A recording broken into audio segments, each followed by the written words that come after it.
बड़ी खबर आ रही है पेट्रोल डीजल के दामों को लेकर। बड़ी खबर यह है कि जीएसटी काउंसिल में आज होने वाली बैठक में पेट्रोल और डीजल को जीएसटी में शामिल करने की यानी इंक्लूड करने पर चर्चा हो सकती है। अब इसका बैकग्राउंड ये है कि जून के पहले हफ्ते में केरला हाई कोर्ट में एक रिट पिटीशन दाखिल की गई थी जिसमें यह मांग की गई थी कि पेट्रोल और डीजल के कारण बहुत महंगाई बढ़ रही है, तो क्यों ना इसको कोर्ट एक फैसला ले, एक निर्देश दे जीएसटी काउंसिल को कि इस पर जो है दोनों पेट्रोल और डीजल को जीएसटी में ले लिया जाए।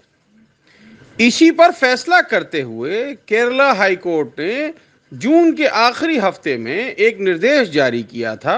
जीएसटी काउंसिल को और कहा था कि इस पर आप बात जरूर करें, इस पर चर्चा करें। तो आज जीएसटी काउंसिल की बैठक है और माना यह जा रहा है कि क्योंकि हाई कोर्ट का आदेश है तो हाई कोर्ट का आदेश मानते हुए जीएसटी काउंसिल में आज इस पर जरूर बात होगी क्योंकि यह एजेंडा का हिस्सा है। लेकिन समझने वाली बात यह है कि यह क्या सिर्फ एजेंडा का हिस्सा ही रह जाएगा क्योंकि हाई कोर्ट का आदेश है? क्या सचमुच जीएसटी काउंसिल इस पर कोई फैसला ले सकता है? क्योंकि अगर इस पर कोई फैसला आता है पेट्रोल डीजल के दामों को लेकर, तो ये आपको बता दें कि अगर पेट्रोल और डीजल को जीएसटी में ले लिया जाता है तो पेट्रोल की कीमत लगभग 70 से 75 रुपए हो जाएगी और डीजल शायद 60 से 65 रुपए। तो क्या सरकार यानी भारत सरकार, केंद्र सरकार और दूसरी छोटी राज्यों की सरकारें क्या इस पर राजी होंगी?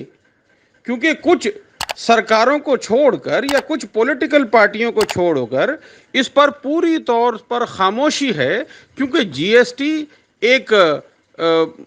पेट्रोल डीजल को अगर जीएसटी में लाते हैं तो एक बहुत बड़ा रेवेन्यू सरकार का मारा जाता है।